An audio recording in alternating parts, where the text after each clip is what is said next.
సాధారణంగా మనము గుడికి వెళ్ళినప్పుడు ప్రసాదాన్ని ప్రత్యేకించి చాలా ఇష్టంగా తింటామండి. మనం ఇంట్లో ఎన్ని ప్రసాదాలు చేసుకున్నా గుడిలో ఇచ్చే ప్రసాదం, దాని రుచి, ఆ భక్తిభావం అందులో ఉంటుందో ఏమో కానీ మాటల్లో చెప్పలేం. అయితే ఈ ప్రసాదాల్లో అన్నవరం ప్రసాదానికి ప్రత్యేకమైన స్థానం ఉంది. మరి అన్నవరం ప్రసాదాన్ని ఎలా తయారు చేసుకోవాలి, దానికి అంటే ఏ విధమైన పదార్థాలు వాడాలి, ఇవన్నీ చెప్పడానికి మనతో పాటు రమగారు రెడీగా ఉన్నారు. గుడిలో దొరికే అన్నవరం యొక్క ప్రసాదాన్ని మీ అందరి కోసం చేసి చూపిస్తారు ఈరోజు రమగారు. నమస్తే రమగారు. నమస్తే జయ. రమగారు, ప్రసాదం ఇంట్లో చేసుకునే దానికన్నా గుడిలో ప్రసాదం అంటే అసలు మాటల్లో చెప్పక్కర్లేదు. మీరు చేసే పులిహోర నాకు చాలా ఇష్టం. ఇక వాటితో పాటు అన్నవరం ప్రసాదం, మనం అన్నవరం ప్రసాదం ఇంట్లో చేసుకోవాలి అని అనుకుంటాం కానీ గుడిలో లాగా ఎవ్వరికీ రాదు. ఎట్టి పరిస్థితుల్లో పొరపాటును కూడా అలాగే ఉంటుంది. సేమ్ టేస్ట్, సేమ్ వాసన అని అనకూడదు. గుడిలో లాంటి ప్రసాదం అలా అది ఎట్లా చేస్తారో కాస్త అటు ఇటుగా దానికి దగ్గరగా అదే గోధుమ రవ్వ. నేను అదే చెప్పాను రమగారు, గుడిలో లాంటి ప్రసాదం అన్నాను. రైట్, ఏంటంటే పదార్థాలు ఏమేం కావాలి చెప్పండి ఒక్కసారి. పదార్థాలు చెప్దాం. గోధుమ రవ్వ, ఈ సాధారణంగా మనం ఉప్మా చేసుకునే రవ్వ కాకుండా కొంచెం బరకగా ఉంటుంది చూడు, పెద్ద రవ్వ, లావు రవ్వ, బన్సీ రవ్వ అంటారు, బరగ్గా ఉండే రవ్వ. అయితే దీనికి ఏంటంటే నెయ్యి, బెల్లము, పంచదార రెండు వేస్తే బాగుంటుంది. ఆ పాకంలాగా వస్తుంది కదా, అది వస్తుంది. అన్నవరంలో అయితే పూర్తి పంచదారే వాడుతున్నారు. ఇటీవల కాలంలోనే నేను అది చూశాను కూడా, పూర్తి పంచదారే వాడుతున్నారు. మనం రెండు వేసుకుందాం. ఒక రంగు వస్తుంది కదా, ముదురు రంగు, ఆ రంగు కోసం రెండు. తర్వాత అన్నవరం ప్రసాదంలో జీడిపప్పు కానీ కిస్మిస్ కానీ వెయ్యరు. వాళ్ళు వేసేది కేవలం ఏలక పొడి మాత్రమే. అందులో ఎక్కడా తగలదు. తిరుపతి లడ్డూల్లో మనకి రకరకాలు తగులుతాయి, ఇవి వెయ్యరనమాట. కాకపోతే మనం ఇళ్లలో చేసుకునేటప్పుడు ప్రసాదం చేసుకుంటున్నామంటే జీడిపప్పు, కిస్మిస్ వేసుకుంటాం. అన్నవరం ప్రసాదం లాగా అనిపిస్తుంది కానీ అలా పూర్తిగా ఏం ఉండదు. మన పద్ధతులు యాడ్ చేసుకోవడం ఎంతో కొంత. ఇప్పుడు సాధారణంగా పులిహోరో లేకపోతే పూర్ణాలని, గారెలని ఇవి మనకి తెలుసు. అవును, ఏ పండగకైనా చేసేసుకుంటాం. కానీ అన్నవరం ప్రసాదము అనేసరికి కేవలం సత్యనారాయణ వ్రతం రోజునే చేసుకుంటాం. ఇదే చెప్పండి రమ్మగారు ఒకసారి. సింపుల్. రవ్వ కొద్దిగా వేయించుకోవటం.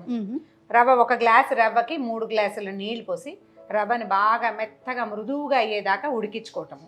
ఆ ఉడికిన రవ్వలో తొలుతుగా పంచదార పోయటము. పంచదార కరిగిపోయి పాకం వస్తుండగా బెల్లం కూడా వేయటం. పంచదార కరిగాక బెల్లం వేసుకుంటే బాగుంటుంది, మంచి రంగు వస్తుంది. మిగిలిన నెయ్యి వేసేసేయటం. జీడిపప్పు, కిస్మిస్ ముందే వేయించి పెట్టుకుంటాం, అవి ఎత్తి వేసేసుకోవటం.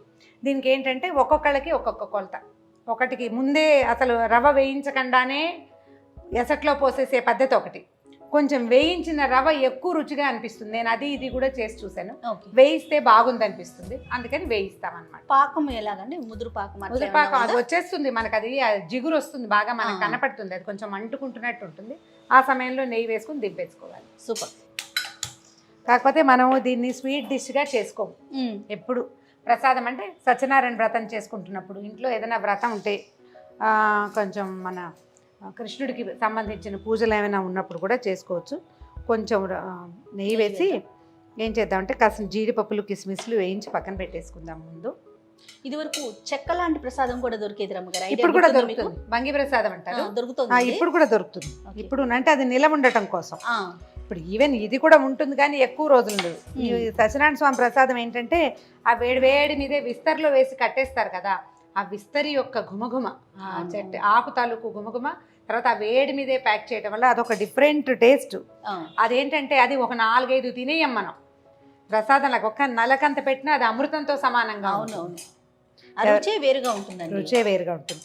మనం ఇంట్లో చేస్తే ఆ రుచి వస్తుంది అని చెప్పడం మాత్రం అలా జరగదు. ఎవరని చేసినా ఎట్టి పరిస్థితుల్లో కనిపించదు రమ్మగారు, ఏ ప్రసాదం అయినా కూడా. చూడండి, ఎంత చేయి తిరిగిన వాళ్ళు చేసినా క్షేత్ర ప్రాధాన్యం ఒకటి ఉంటుంది, క్షేత్రం యొక్క గొప్పతనం.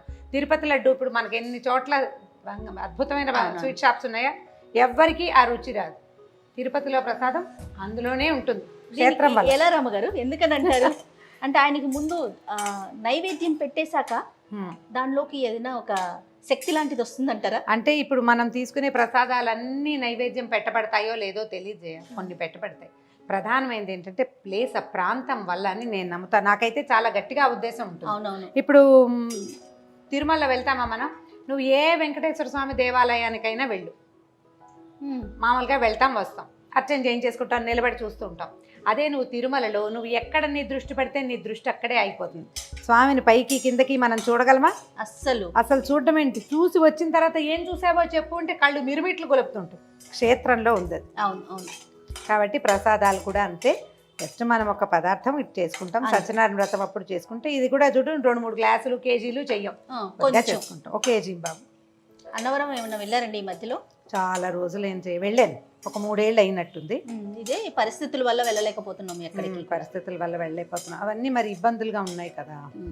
అక్కడ సామూహికంగా వ్రతం చేయించుతారు కదండి. సత్యనారాయణ వ్రతాలు చేయించుకుంటారు కదా, చేసుకోవచ్చు మనం కూడా. మనకి ఇప్పుడు చాలా దేవాలయాల్లో ఆ ఫెసిలిటీ కనపడుతూ ఉంటుంది. అవును. అన్నవరంలో మనం క్షేత్రంలో చేసుకున్న సంతోషం వేరు కదా. మనం మామూలుగా పెళ్ళిళ్ళప్పుడు అప్పుడు మొక్కుంటాం, పెళ్ళిళ్ళకి పెళ్ళి అయ్యాక. పెళ్ళి అయితే మాత్రం ఖచ్చితంగా అన్నవరం వెళ్ళొస్తాం అనేది ఒక మొక్కు ఉంటుంది మనకి. అట్లా అలవాటు చేసుకున్నాం బాగా. అవును.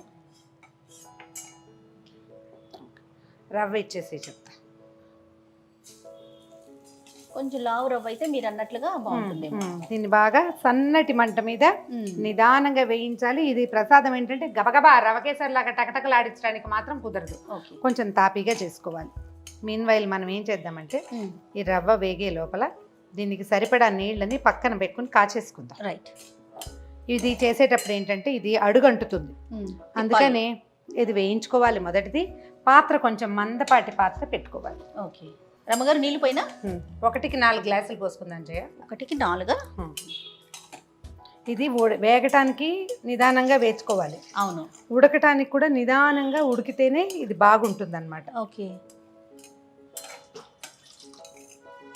మంచి వాసన వస్తుంది రమ్మగారు. వేగిన వాసన వస్తుంది, మరి కాసేపు వేగనిస్తేనే బాగుంటుంది. అవును. నెయ్యి పడితే చాలు, ఏ పదార్థమైనా వాసన పడుతుంది.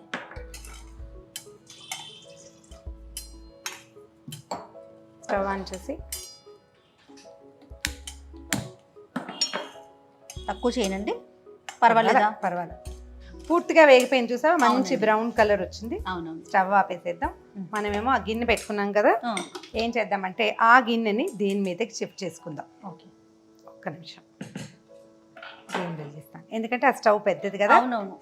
మనం నీళ్లు కాచడం కోసం పెట్టుకున్నాము. ఓకే. ఇది రవ్వ చల్లారాల్సిన అవసరం ఏం లేదు, మనం మరిగిన నీళ్లు కనుక పెట్టుకుంటే తొందరగా అంటే ఉడికిపోతుంది, చకచక టైం కలిసి వస్తుంది అన్నమాట. ఇది చల్లటి నీళ్ళల్లో వేసుకోకూడదు ఎప్పుడు కూడా. రవ్వల్ని మనం కాగిన నీళ్ళల్లో, మరుగుతున్న నీళ్ళల్లో కనుక వేస్తే అవి తెరులుతూ ఉండాలి అట్లా. మనం ఉప్మా కూడా అంతే చేస్తాం కదా. ఉప్మా కూడా అంతే చేస్తాం. సన్నీళ్ళు పడ్డాయా రవ్వ వెంటనే రాళ్ళు, ఉండలు, గచ్చకాయలు అలా అయిపోతుంది.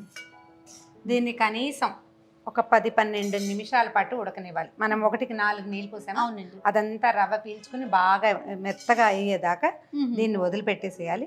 ఓ చిన్న మూత ఏదైనా పెట్టి, దీన్ని మనం ఎందుకు పెట్టుకున్నాం, అడుగు మంద ఉన్న గిన్నె, నిదానంగా ఉడకటానికి అండ్ అడుగంటకుండా ఉంటానికి. మధ్యలో 1-2 సార్లు కదిపితే సరిపోతుంది. ఏదో అడుగుతున్నావు కాదు రమ్మగారు, అన్నవరము వెళ్ళాలని అనుకుంటారు కానీ వెళ్ళలేకపోతామని చాలా మంది దగ్గర విన్నానండి. ఒప్పుకోడట దేవుడు, కొంతమందిని ఒప్పుకోడు. వాళ్ళకి అంటే ఏమన్నా కర్మ పరిపక్వం చెందితే గానీ వాళ్ళని రానివ్వదు ఆ క్షేత్రం అని చెప్తారు. అట్లా వాళ్ళ నమ్మకమే. అయితే ఒకవేళ మనం మొక్కుకుని వెళ్ళలేకపోతున్నాము అని భావించిన వాళ్ళు ఇంట్లో సత్యనారాయణ వ్రతం చేసుకోవచ్చు కదా. ఆ రకంగా మన కర్మ దుర్విపాకాన్ని మనం తగ్గించుకోవచ్చు. ఒక 4-5 సార్లు మూత తీసి కదుపుకోవాలి, ఎందుకంటే నీళ్ళు చాలా పోసాం. అదంతా ఉడికేదాకా వదిలిపెట్టేసేయాలి. 10-12 నిమిషాలు కనీసం పడుతుంది. దీన్ని ఎంత నిదానంగా చేస్తే అంత బాగా వస్తుంది. హడావిడి పడదు. అలాగే మన కర్మక్షయానికి కూడా హడావిడి పడకూడదు, దానికి సమయం తీసుకొని ఇవ్వాలి, దాని మీద ఆలోచించకూడదు. ఇబ్బందులు వస్తే వాటిని భరించేస్తే తొందరగా తీరిపోతుంది. అనుభవించాలి. ఎట్లయినా సరే వీటిని నేను దాటేసేయాలి, ఇవి నాకు తొలగిపోవాలనుకోవటానికి లేదు. అనుభవించే దాన్ని తీర్చుకోవాలి. ఆ అనుభవాన్ని స్పీడ్ చేయటం కోసమే మనం దైవారాధన చేసుకుంటాం, దేవతార్చన చేసుకుంటాం. దానివల్లే మనం స్వాంతం పొందుతాం. ఏదో భగవదారాధన చేసుకోవటం, ఏదో చదువుకోవటం, ఏదైనా పూజ చేసుకోవటం, వాటితోటి మనం సెట్ చేసుకోవాలన్నమాట దాన్ని. సూపర్ రమ్మగారు. ఉడికిన వాసన వస్తుందండి కదా. ఇప్పుడు చూద్దాం. అడుగు పడతాను అంటోంది, వచ్చేసింది, అంటే నీళ్ళన్నీ పీల్చేసింది. చూడు చక్కగా కనిపిస్తుంది, చూసావా ఉడికింది. పంచదార ఇచ్చేసి 1 గ్లాస్ పంచదార కొంచెం కరిగాక అప్పుడు వేసుకుందాం బెల్లం. పంచదార పాకం 2 నిమిషాల్లో వచ్చేస్తుంది, ఎందుకంటే ఇది వేడిగా ఉంది కదా. కరిగిపోతుంది. ఇప్పుడు దాకా చిక్కగా ఉన్నట్టుందా, ఇప్పుడు పంచదార వేసేసరికి పలుచగా పలుచగా అయిపోయింది. మనం ఇలాంటివి చేసుకునేటప్పుడు ఈ పాత్రలు వాడుకోవాలి జయ. ఇత్తడి గిన్నెలు. ఇంకోటి ఏంటంటే రకరకాలు వండుతాం మనం మూకుళ్ళల్లో వాటిలలో. ఇప్పుడు నా బొట్టి వాళ్ళకైతే అన్ని రకాలు వండుతాం కదా, ప్రసాదం కోసం అని ప్రత్యేకంగా కొన్ని పాత్రలు ఉంచుకోవాలి. అన్నం వండుకునే గిన్నె, ఇది అన్నం వండుకునే గిన్నె, అవును, దాంట్లో చేసుకుంటే బాగుంటుంది. ప్రసాదం చేసుకోవడానికి ప్రత్యేకంగా పాత్రలు, అది కలుపుకోవటానికి, అది దేవుడి దగ్గర పెట్టడానికి అట్లా ప్రత్యేకంగా కొన్ని అట్ట పెట్టుకుంటే బాగుంటుంది. మనం ఏమి ఎంగేజ్ చేసినవి రకరకాల పదార్థాలు బయట నుంచి తెచ్చినవి చాలా రకాలు పెడతాం కదా, అవి పెట్టినవి కాకుండా కొంచెం పవిత్రంగా, మళ్ళీ ప్రతిసారి కొత్త వస్తువు ఎలా కొంటాం కదా, అందుకని పాతకాలపు ఇత్తడి గిన్నెలు అవి ఉంటే చక్కగా అటక మించి దించి వాటిని ప్రసాదం చేయడానికి వాడుకోండి. ఇత్తడి పాత్రలో వండిన పదార్థం నిదానంగా ఉడుకుతుంది, చాలా స్లోగా అండ్ ఈవెన్గా మంట అందుతుంది. ఇప్పుడు స్టీల్ది పెట్టామనుకో ఓ పక్కన మాడుతుంది, ఓ పక్కన ఉడకనట్టుగా ఉంటుంది. దీంట్లో అట్లా ఉండదు, మొత్తం మంట సమానంగా అందుతుంది అన్నమాట. అందులో పాకం వచ్చేస్తుంది, క్షణంలో వచ్చేస్తుంది పంచదార. ఇప్పుడు బెల్లం వేసేద్దాం జయ. నా ప్లాన్ ఎలా అంటే ఒక గ్లాస్ రవ్వకి ఒక గ్లాసు పంచదార, ఒక 1/4 గ్లాసు బెల్లం. ఈ బెల్లం వేస్తే కొంచెం తగ్గించాను, గ్లాస్ పూర్తిగా వేయకుండా బెల్లం వేస్తే దీని రంగు బాగా అందంగా వస్తుంది, ముదురు రంగు వస్తుంది అన్నమాట. ఓకే, మొత్తం బెల్లం కూడా చేసుకోవచ్చు, మన ప్లాన్ మన అలవాటుని బట్టి. నాకు పంచదార వేస్తే ఎక్కువ బాగుంది అనిపిస్తుంది. దీన్ని కూడా సిమ్లో చక్కగా అట్లా ఉడకనివ్వాలి. ఈ బెల్లము పంచదార కలిసి ఒక రంగు మారి చిన్న ముదురు రంగు వస్తుంది. నీకు దేవాలయంలో ప్రసాదం ఏంటంటే అక్కడ ఉండేటువంటి పాత్రలు, ఆ కింద ఉన్నటువంటి మంట, వాటన్నిటి వల్ల ముదురు బాగా ఎక్కువ ముదురు రంగు వస్తుంది. మనకు అంత ముదురు రంగు రాదు, మన పొయ్యిలో అంత హీట్ కూడా ఉండదు. అవునవును, కొంచెం కలర్ చేంజ్ ఉంటుంది, కాస్త ముదురు రంగు వస్తుంది అనమాట. అక్కడ భారీ ఎత్తున చేస్తారు కదా, భారీ ఎత్తున చేస్తారు. ఇప్పుడు మెషినరీ కూడా వచ్చింది, అంతా టెక్నాలజీ వాడుతున్నారు. ఇది వరకు వేడి ఆ సెగలు పొగలలో దాన్ని ఇట్లా కదుపుతూ అసలు ప్రసాదం చేసేవాళ్ళు కాలిపోయినట్టు ఉడికిపోయినట్టు ఉండేది పాపం. ఇప్పుడు పాతకాలం పద్ధతులు కట్టెల పొయ్యి కూడా, ఇప్పుడు ఏంటంటే కొంచెం పద్ధతులు మార్చుకున్నారు కదా, దాని అంతా అది స్విచ్ చేస్తే ఈ మెషిన్లో వరుసగా కింద నుంచి రవ్వ వచ్చేస్తుంది. కానీ నాకు జ్ఞాపకం ఉండి అన్నవరం ప్రసాదాన్ని వేయించరు, రవ్వ వేపరు, రవ్వ వేగే రవ్వ కాదు, పచ్చిరవ్వే పోస్తారు. అదే నీళ్లు కలపళ్ళాడుతున్న నీళ్ళలో రవ్వ పోసేస్తారనమాట. అక్కడ పద్ధతి అది. మనం ఏంటంటే ఇంకొంచెం బాగుంటుందని, కాస్త ఇంకా మృదువుగా అవుతుందని అలా అనిపిస్తుంది అనమాట, కొంచెం సాఫ్ట్గా కనిపిస్తుంది. జయ చూడు దాదాపుగా పాకం వచ్చేస్తుంది. ఇప్పుడు ఏం చేద్దామంటే మనం ఒక కప్పు, ఒక గ్లాస్ కదా చేస్తాం, ఒక 1/2 కప్ కంటే కొంచెం తక్కువగా నెయ్యి. ఓకే, అంటే 1/2 గ్లాస్ కంటే తక్కువ, కొంచెం పూర్తిగా సగం అక్కర్లేదు. ఓకే, ఈ నెయ్యి వేసి ఒక్క 10 నిమిషాలు దీన్ని దగ్గర పడినిస్తే ఇంకా చాలా బాగుంటుంది. ఇప్పుడు చూడు రంగు, మనం మొదట బెల్లం వేసినప్పుడు రంగు వేరు, ఇప్పటి రంగు వేరు. దీన్ని నల్లగా చేయాలని భావించొద్దు, ప్రసాదం ఇలా ఉంటేనే బాగుంటుంది. జ్ఞాపకం పెట్టుకుని మనం ఏం చేయాలంటే అడుగు మందం ఉన్న గిన్నెని మాత్రం ప్రిఫర్ చేయండి. అప్పుడు ఏమవుతుందంటే మాడకుండా ఉంటుంది. దీనికి 3 పోసే కొలత కూడా ఒకటి ఉంది, 1కి 3 కూడా పోయచ్చు. 1కి 3 పోస్తే నాకు మళ్ళీ మీరు తాపిగా నుంచోలేరు, దగ్గర పడేసరికి టెన్షన్గా ఉంటుంది, అడుగంటిపోయింది అని. అడుగంటితే పర్ఫెక్ట్ మాడిన రుచి వచ్చేస్తుంది. మాడనివ్వకుండా చేయాలంటే 4 నీళ్ళు పోస్తే, ఒకసారి చేసి చూడండి మీకు ఆ తేడా తెలుస్తుంది. ఇదేంటంటే ఇప్పుడు చల్లారితే, ఇప్పుడు పలచగా కొంచెం అలా ఉంది కదా, ముక్కలు పడుతుంది చూడు, పాకం వస్తుంది చూసావా అందులో నుంచి, అది మనకి చక్కగా దగ్గర పడి చిన్న అట్లా ముద్ద చేయటానికి వీలుగా వచ్చేస్తుంది. టంగుమని గట్టిగా అవ్వదు, స్పూన్తో ముక్క ఇట్లా కేక్ ముక్కలాగా రావటం కాకుండా హల్వా ఎలా వస్తుందో అట్లా వస్తుంది, పెట్టడానికి ఉంటుందేమో. ఇందులో చివరికి మనం నెయ్యి వేసాక కొంచెం కదిపితే, మనం 4 నీళ్లు పోయటం వల్ల వచ్చే అడ్వాంటేజ్ ఏంటంటే ఎక్కువ కలపక్కర్లేదు, టెన్షన్ లేదు. అవునవును, గిన్నె మందపాటి గిన్నె అయితే ఇంకా అసలు టెన్షన్ ఉండదు. జీడిపప్పులు, తర్వాత ఏలక పొడి ధారాళంగా వేస్తారా? అంటే ధారాళంగా వేయను, ఒక 3/4 స్పూన్ వేస్తాను అంతే. రమ్మగారు, సందర్భం కాదు కానీ మీరు ఎలా క్లీన్ చేస్తారండి, ఎలా తోముతారు, దేంతో తెల్లగా రావాలంటే? సబీనా లాంటి దాంతో. సబీనా, చింతపండు లాంటివి చింతపండు పెడతాం, చింతపండు పెడతాను. అంతే పొద్దున మనం చారు పెట్టుకుని చింతపండు రసం చేసింది అవన్నీ చింతపండులు ఉంటాయి కదా, ఆ రద్దుని కొంచెం మన నానిపోయిన తర్వాత మనం పులుసు పిసికేసాక మిగులుతుంది కదా, అది కొంచెం పక్క పెడితే కొద్దిగా ఉప్పు అద్ది కనుక తోమేస్తే చక్కగా ఇట్లా మళ్ళీ బంగారు రంగులో కళ్ళుప్పు అంటే తోమేసుకుంటే వస్తుంది. జయ రెడీ అయిపోయింది. చూడు ఇది నీకు ఇట్లాంటి పాకం. అది చూడు, మనం అది పడుతుంటే ఒక ధార వస్తుంది చూస్తే తీగలాగా వస్తుంది కదా. తీగలాగా వస్తుంది. ఆ పాకం, ఆ కన్సిస్టెన్సీ వస్తే తీసేసుకోవచ్చు. ఇప్పుడు ఇది మనం కదుపుతుంటే గిన్నెకి అడుగున అంటకుండా పాత్రలో నుంచి అలాగా బయటకు వచ్చేయాలి. అది తీయని వాసన అనిపిస్తుంది రమ్మగారు. మరి బెల్లం పంచదార రెండు వేశారు కదా, ఎన్నిపడి సత్యనారాయణ స్వామి వచ్చేసాడు, సిద్ధంగా ఉన్నాడు అనిపిస్తుంది.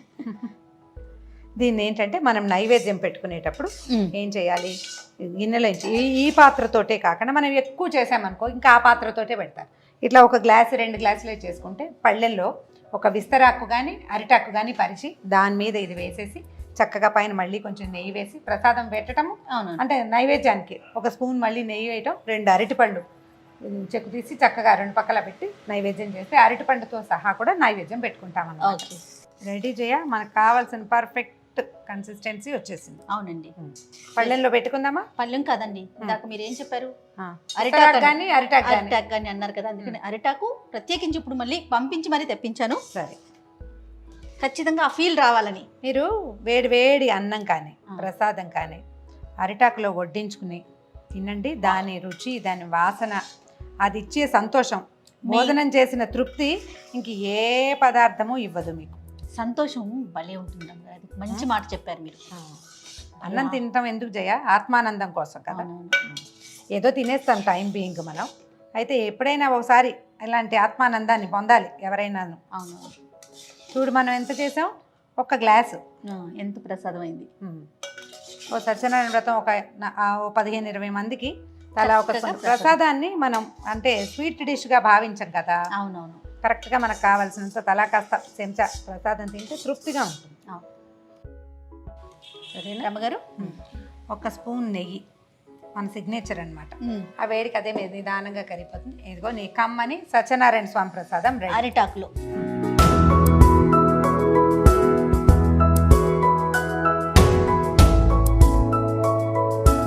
చూస్తుంటేనే ఎప్పుడెప్పుడు నోట్లో వేసుకుందామా అనిపించేస్తుంది, కానీ ప్రసాదం ఆ ఫీల్ రాకూడదు, భక్తిభావంతో తినాలి.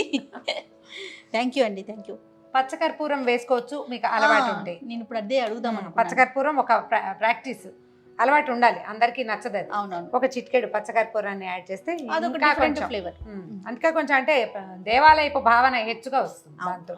అన్నవరం సత్యనారాయణ స్వామి వారి ప్రసాదం ఎంత సింపుల్ కదా, చేసుకోవటము సులుభే, అలానే టేస్ట్ కూడా చాలా బాగుంటుంది. డెఫినెట్గా మీరంతా కూడా ట్రై చేయండి. అలానే మీకు తెలిసిన రెసిపీస్ని కామెంట్ రూపంలో మాకు తెలియచేయండి. ఇక ఈ వీడియో కనుక మీకు నచ్చినట్లయితే లైక్ చేయండి, షేర్ చేయండి. సుమన్ టీవీ మామ్స్ కిచెన్ని సబ్స్క్రైబ్ చేసుకోండి.